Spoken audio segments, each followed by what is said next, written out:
Uh, Welcome everyone, to those in the gallery and those joining us online for the FBDC meeting of 18th May 2026. Agenda item 1 is acknowledgement of country, and Councillor Cowan has volunteered to read that. Wodonga Council acknowledges Aboriginal and Torres Strait Islander people as first peoples of the country. We acknowledge them as traditional owners and custodians across various lands, pay our respect to their ancestors, elders, children and young people. We acknowledge the strength and resilience of all Aboriginal and Torres Strait Islander peoples and recognise their continuous connections to lands, waters and communities across the country. Thank you, Councillor Cowan. Agenda item 2 is apologies, requests for leave of absence and requests to attend by electronic means. Councillor Knight is looking to attend online. To have a mover that Councillor Knight be given leave to attend by electronic means. Councillor Cowan, a seconder, Councillor Quilty, all those in favour. That's carried unanimously with Councillor Knight's hand up as well. Thank you. Agenda item 3 is good governance pledge. Councillor Hall's volunteered to read that. The Wodonga councillors have committed to 1, undertake the duties of the office of councillor in the best interest of the municipal community. 2, abide by the model councillor code of conduct and uphold the standards of conduct set out in the model of councillor code of conduct. And 3, faithfully and impartially carry out and exercise the functions, powers, authorities and discretions vested in the office of councillor under the Local Government Act 2020 and any other act to the best of their skill and judgment. Thank you, Councillor Hall. Agenda item 4 is declaration by councillors of any conflict of interest. We've got 3 items in the public component and 1 in the confidential. Are there any declarations of conflict of interest in relation to any of those items, Councillor Hall? Well, I'm declaring a conflict for an item that will be coming up under general business. Oh, that's in the briefing? Oh, is it? Okay. You're not bringing that up in the... No, okay. So I've got a conflict. Okay, good. Thank you. Anyone else? Any officers? No? Okay, that then leads us to agenda item 5, which is the confirmation of minutes from the previous meeting. There's a recommendation there before us for the mover. Councillor Hall, seconder. Councillor Aldridge, all those in favour? That's carried unanimously. Thank you, councillors. Now into the body of the meeting. Agenda item 6.1 is the March 2026 quarterly budget report. There is a recommendation there before us, so I'm going to invite Director Quill to speak to that agenda item. Thank you. Thank you, Mayor Goble. This agenda item is the quarterly budget report for the ending 31 March 2026. It provides details of Council's actual spending for the financial year to date, as well as the revised forecasts for the financial year up until 30 June 2026. The document indicates that the Council's position with respect to its adjusted underlying surplus is slightly improved from its initial budget position of $189,000 to $561,000. And that improvement is due to increases in revenue in a number of areas, as well as some reductions in spending predominantly related to employee costs and slightly higher materials and services and depreciation as a result of revaluations. Overall, the document demonstrates that from an operating expenditure and revenue perspective, that Council's on track in accordance with its originally adopted budget and subsequent forecasts through the Q1 and Q2 QBR. With respect to the capital works program, there is a reduction in forecast spending in the program. So initially Council had budgeted $26,331,000 and that's been reduced to $16,982,000. The primary reason for that is the availability of materials, particularly plant and fleet, due to the disruptions to global supply chain, as well as also the availability of other products such as raw materials for construction work like drainage. The amount of money, the $9.24 million worth of adjustments in the forecast have been rebudgeted in the 26-27 budget that will come before the committee tonight. No projects have been cancelled and no projects have been permanently deferred. This is purely a timing related matter. And Council in its budget for 26-27 has also adjusted the way in which it plans to deliver capital works moving forward to ensure that it is able to better plan and execute capital works to ensure that money is spent inside the current year. Overall, officers recommend that councillors through the FBDC recommend that the council itself accept and endorse the quarterly budget report for quarter 3. Thank you very much, Director Quill. We've got a recommendation there before us. We could have a mover. Thank you very much, Councillor Quilty. And a seconder. Councillor Knight, thank you. Councillor Quilty, would you like to speak to? Thank you, Mr. Mayor. Look, I'm happy to move as recommended, and I don't have much to add to the summary that Director Quill has provided. It's nobody wants to hear more accounting speak, but the summary has been quite comprehensive and touched on the important points. A reduction in capital works previously budgeted and the reasons for that, as well as the adjustments to anticipated incomes and expenses and the reasons for them. This is the third quarter of the financial year, and usually this is the most precise comparison that we get when we forecast based on actual compared to the budget that we did in previous year. And it's quite close, which is pleasing, with a bit of extra, a slightly higher revenue than forecast, even more pleasing. So yeah, I'm happy with the report, and I'm happy to go ahead and endorse it as recommended. Thank you, Councillor Crawley. Councillor Knight is the seconder. Would you like to speak to the motion? Wasn't it? No, I'm happy. I'm happy as it is. Thank you. Thank you. Any other councillors? Councillor Cordy? No. If that's the case, I'm going to put the motion to a vote. All those in favour? That's carried unanimously. Thank you, councillors. Agenda item 6.2 is the 26-27 draft budget and financial plan for public exhibition. Again, there's a recommendation before us. I'm going to invite Director Quill to speak to the agenda item. Thank you, Mayor Goebel. This paper is an outline of Council's draft budget for the 26-27 financial year. It includes a recommendation to invest $67.11 million in the provision of services for the Wodonga community and $37.49 million worth of capital works, again, for the Wodonga community. That includes the rollovers or carry forwards that were discussed in the earlier report regarding the quarterly budget. The overall position that is projected is a small, modest underlying surplus next year, and it's based on a rate cap of 2.38%, which is slightly below the cap in accordance with the previous resolutions of the Finance and Budget Delegated Committee. The projections across the 4 and 10 years show council subject to the achievement of the optimisation dividend remaining in a healthy financial position. There is 1 year where there is a modest underlying loss as a result of the election that we are still working through, but that's not for 3 years, and we are confident that we will be able to take measures so that an underlying loss doesn't occur.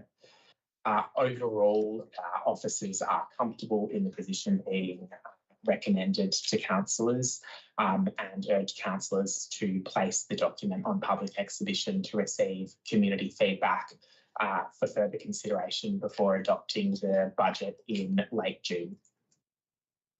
Thank you, Director Quill. There's a recommendation there before us. Councillor Mildren. Thank you, Mr. Mayor.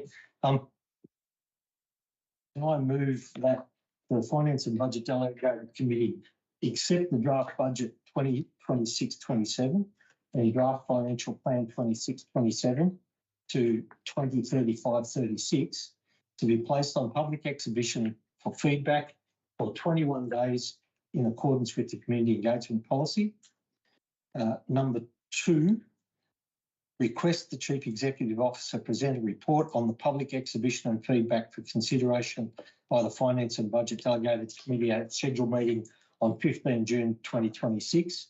Number 3, the amount identified for a consultant for review of the sustainability strategy be withdrawn and added to the surplus amount and be available if necessary upon a specific later council resolution. Thank you, Councillor Mills. I'm just going to check the CEO and the governance officer have a clear on the third component of that motion. Yeah, good. Thank you for moving that. Do I have a seconder for that?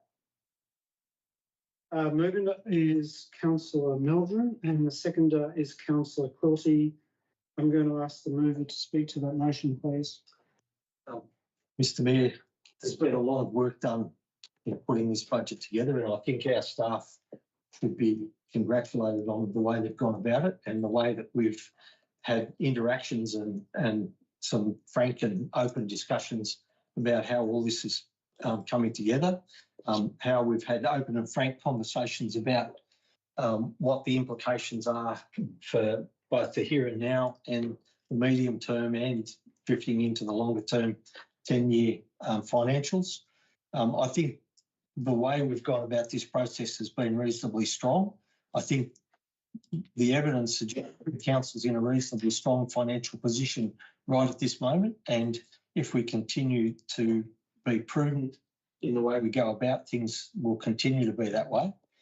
It's important that we've looked at this in the context of our community and the economic experience our community is having with the cost of living that's the escalation in costs of living that our community is experiencing and how we've structured it. We've looked at it in an appropriate way from the point of view of our previous long-term planning and had looked at a rate rise of 2.38% as a reasonable number and looked at that as a reasonable number over a period of years. So that number is the number that we've accepted into this draft document, which is a reasonable compromise between keeping the costs to our ratepayers as low as we can reasonably do, and not blowing the budget and making sure that we maintain the services and the other aspects of our community that our community accepts and requires us to deliver. Parks and gardens and all that sort of stuff is all still proposed to be made at essentially the same service levels. There's no changes to all the things that our community values. I think we'll leave it at that. Thank you, Mr. Mayor. Thank you, Councillor Mildren. I'm going to go to the seconder to also speak to the motion before going to other councillors. Sorry? I will reserve. Reserve. Councillor Aldridge, thank you. Councillor Aldridge. Thank you, Mr. Mayor. I have 2 questions. One, can I ask Councillor Mildren to read out point 3 again? And my second part of my question would be if there's any potential issues arising to removing the sustainability strategy review, given that it is due to expire this year. Councillor Mildren and then the CEO. Yeah. Thank you, Mr. Mayor. There's no change to removal of the thing. We're still doing exactly what was put in the resolution that was carried by the council previously. And all this does is take the funding for the consultant back to the council. And once the council's done the workshop to review it and had conversations with the CEO, and what comes out of the discussion about the review, whether what's involved in it in formal detail, then the decision can be made by a resolution of council to provide funding if that becomes a necessary thing, rather than to just leave that funding sitting at the discretion of the CEO. Thank you, councillor Milton. Did you want to also read Sorry. the third component of that motion? Number 3. Yeah, that the Finance Budget Delegated Committee, Just the last bit. the amount identified for a consultant for review of the sustainability strategy be withdrawn and added to the surplus amount and be available if necessary upon a specific later council resolution. That makes no sense. Thank you. I missed the first part of the original. Thank you, councillor Aldridge. Other councillors? Councillor Holt. Okay, I believe this is a fair and responsible budget, a rate rise of 2.38% with a surplus of 40,000. I do believe, though, with surplus over the years, we have always come in somewhat higher. This budget recognises the real cost of living pressures many in our community are facing while still delivering the services and infrastructure our city needs. Importantly, this budget includes a very ambitious capital works program of more than 37,490,000, 9 million plus, which is the rollover from the last financial year. Cancelled debt is now at its lowest in around 20 years. This means less money being spent on interest and debt repayments and more money available to focus on council's core responsibilities and community priorities. In preparing this budget, council also discussed the potential financial headwinds we may face in the coming years, including ongoing inflationary pressures and rising fuel costs. As a result, a higher allocation for fuel costs has been included to ensure we are budgeting responsibly and realistically. We also are mindful of the broader inflationary impacts across council operations. Some of these pressures may be partially offset through higher interest earnings on council's cash deposits. I often hear the argument that not taking the full rate cap or not imposing a higher rate rise negatively impacts council due to the compounding effect on future revenue. My response is simple. Compounding effect works exactly the same on ratepayers.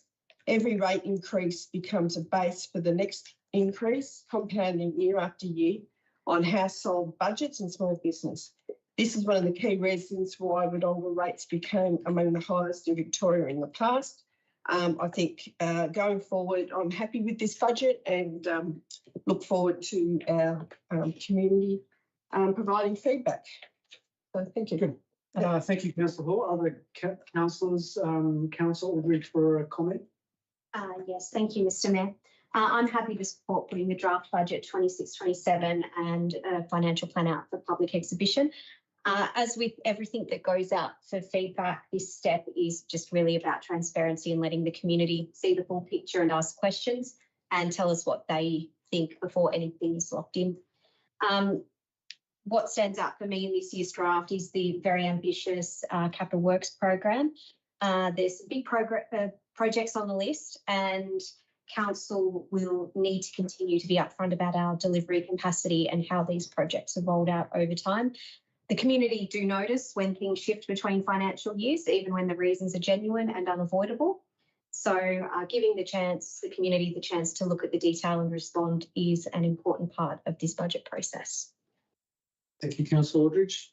Other councillors? Yes. Councillor Carr. Thank you. Thank you. I want to acknowledge the hard work of the staff in preparing this comprehensive budget. It was acknowledged that the Audit and Risk Committee, what a fine set of financial reporting documents this is, and so thank you for that. And I know that many people in our community, particularly families and young people who are trying to establish themselves, are doing it really tough. And I understand that every dollar matters. However, I am on record to say that I did not support the decision to set the proposed rate rise below the state government rate cap. The difference between a 2.38% rate rise as proposed and the full rate cap of 2.75% is approximately $185,000 in foregone revenue this year alone. Across the 22,000 rate assessments in Wodonga, That discount equates roughly to the price of a large cup of coffee per assessment. Yet over time, it compounds into many millions of dollars in lost revenue for our city. At the same time, this budget introduces many fees and charges rising well above the proposed rate rise. Sports ground user fees will rise by more than 2.75%, building application fees by 10%, green waste disposal charges by almost 17%, the ladies' morning competition netball fees by 11%, the lane hire for water bottle clubs by about almost 13%, and the casual adult swim entry at the leisure centre by nearly 10%. Transparency about these trade-offs is important, and these are often the costs that young families and active households feel most immediately.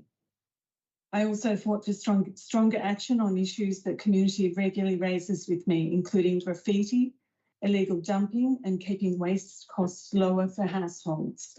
But in the end, only $2,500 was allocated for a do-it-yourself graffiti kit, while green waste charges will still rise by nearly 17%. And there are broader trade-offs in this budget, including the removal of a sustainability-focused position and the end to the membership of the Golden Murray Climate Alliance. Initiatives focused on resilience and meaningful long-term savings for our ratepayers. Only 2 years ago, Council publicly acknowledged concerns about financial sustainability and the growing gap between rising costs and constrained revenue, and these impacts were felt across the organisation quite deeply at the time.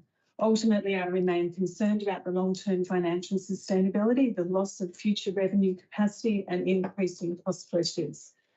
So my call to the action in putting this in endorsing this budget out to the community is to look at this carefully. Look beyond the headline rate rise discount. Thank you. Oh, sorry. Yeah. Right, thank you. Any other councillors? Councillor Knight? No? If I could just make some comments before going to Councillor Meldrum as the mover. What about Councillor Cortez? I was the right reserving. Sorry, yes. How about you go? Thank you, Mr. Mayor. I would like to join my colleagues in thanking the staff for their tremendous effort in putting this budget together. It's always a very difficult exercise, and what comes out is a very fine-tuned a product that takes into account very diverse views of councillors and the current financial situation and economic outlook. And I think we have a great product this year. Despite being a professional accountant, I try to look at our budgets through the lens of an elected representative rather than an accountant. And I will try to speak to that effect as well. From my view of the world and those who voted for me, we are not talking about generating revenue. We are talking about being custodians of public money and providing the services that we are being entrusted to provide by our ratepayers. And to me, a budget that has a very solid service delivery plan, a very solid capital works program, and sufficient investment in maintaining our infrastructure while having a small surplus, which I once again highlight. It's not the revenue. We are not selling a product or generating service like a business would do. We are taking money from people and using it to provide services. So that's, from my point of view, that's a perfect budget. As for increase of user fees, thank you, Councillor Khan, for bringing it up. I think from my outlook, it's I don't call it a trade-off. I call it like a sort of fair shifting of money. The users, when the users pay a slightly higher charge for what they are using, instead of paying the same amount or whatever in a generic and without having any choice in the matter, is a, from my point of view, is a better system. I encourage public to make their comments. For those who don't like going through pages of accounting entries, I suggest they look at the service profile document. We have a very good one, and we are investing 2.5 million into that's after the profit that we actually get after the user fees. 2.5 million after the user fees in library and gallery at Hyphen, just under 3.5 in cultural and tourist, and 1.8 in kindergartens. So I'm very happy to support the budget. Thank you. Thank you. And I realise I should have spoken before going to you, then going to Councillor Mildren, but a lot's been said around the pros and cons. I've always put myself out as a mayor who, irrespective of whether I agree or disagree with a resolution, support the resolution where there's consensus. And while there are things that I support and things that I've voted against in relation to the composition of this draft budget, I look at it from a holistic perspective and in its entirety. And I actually commend this budget to go out for submission. Councillor Milby. Thank you, Mr. Mayor.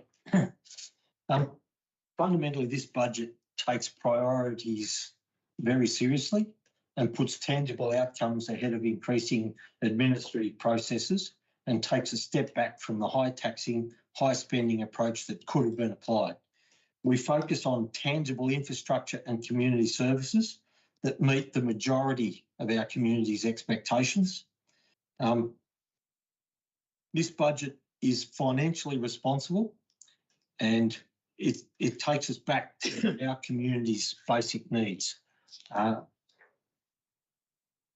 Generally in support of the same comments that our Mayor has just said, I think this budget is well-rounded and balanced and takes good account of the whole range of issues that need to be taken into account in putting a budget together in the economic circumstances we find ourselves in.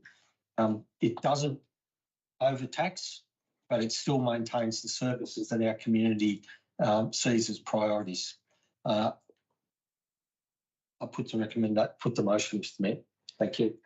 Thank you very much. On the exhaustion of the discussions, if I could put the motion to a vote, all those in favour?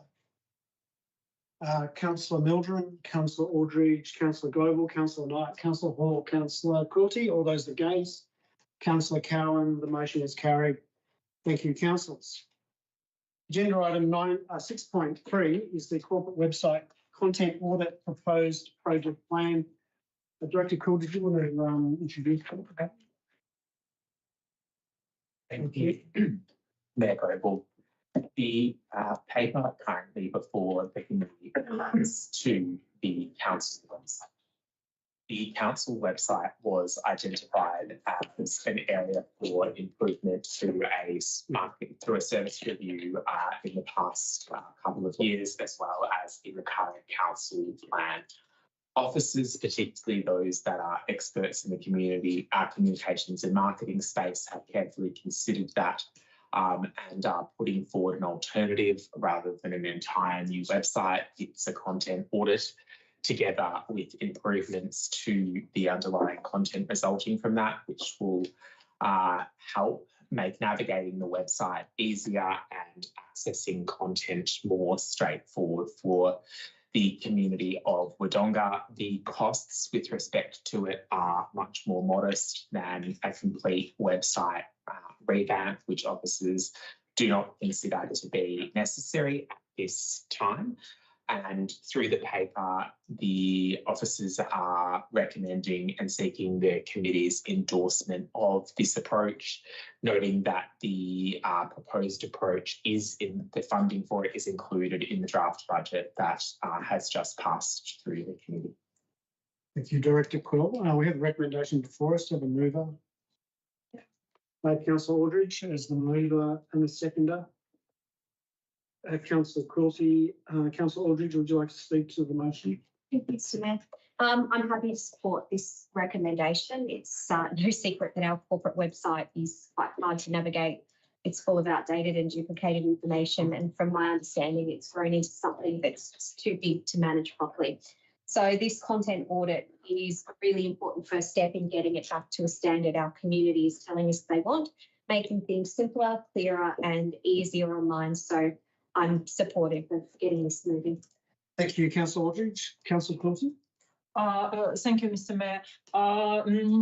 Look, as we had a limited briefing on this issue prior to this vote, I wasn't sure what it was, how we were going to work, how our staff were going to work around it. But with the explanation and the questions that Councillor Aldridge asked during the briefing and the responses of, it's not just looking at the website, what's on it, it's actually improving, making certain improvements that are the most sustainable and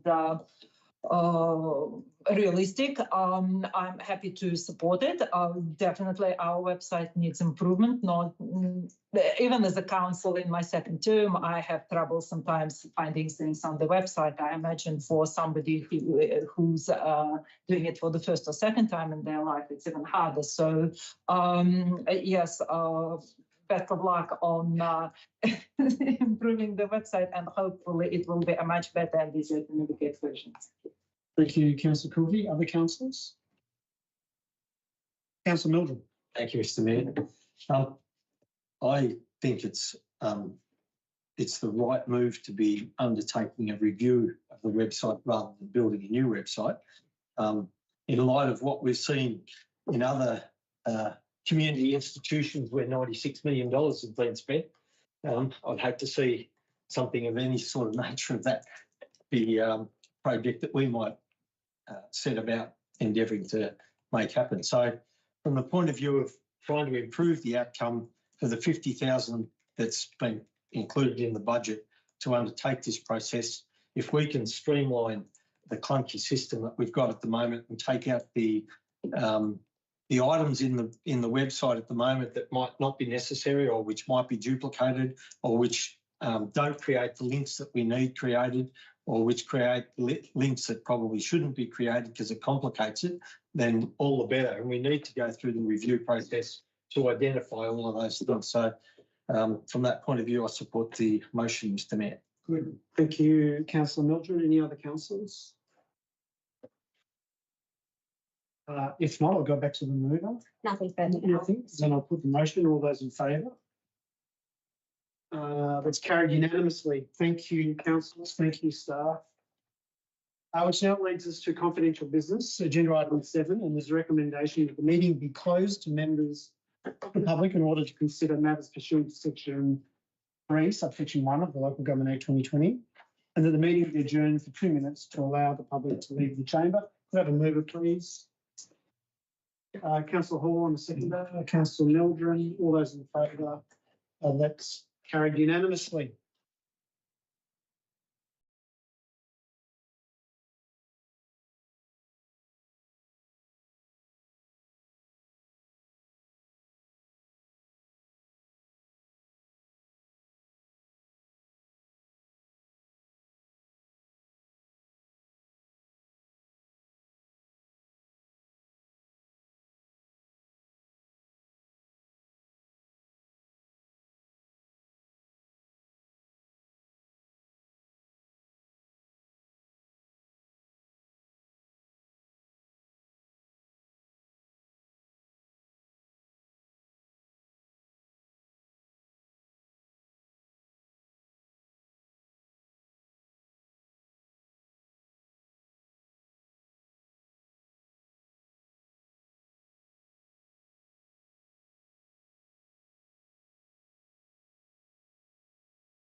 the in-camera recommendations. There's a recommendation that closed meeting of the Finance and Budget Delegated Committee be adopted. Again, I need a mover. Councillor Hall and a seconder, Councillor Aldridge. All those in favour? That's carried unanimously, which now leads us to 8.3, which is the public release of information. There is none, which then leads to 8.4, which is the chair to close the meeting.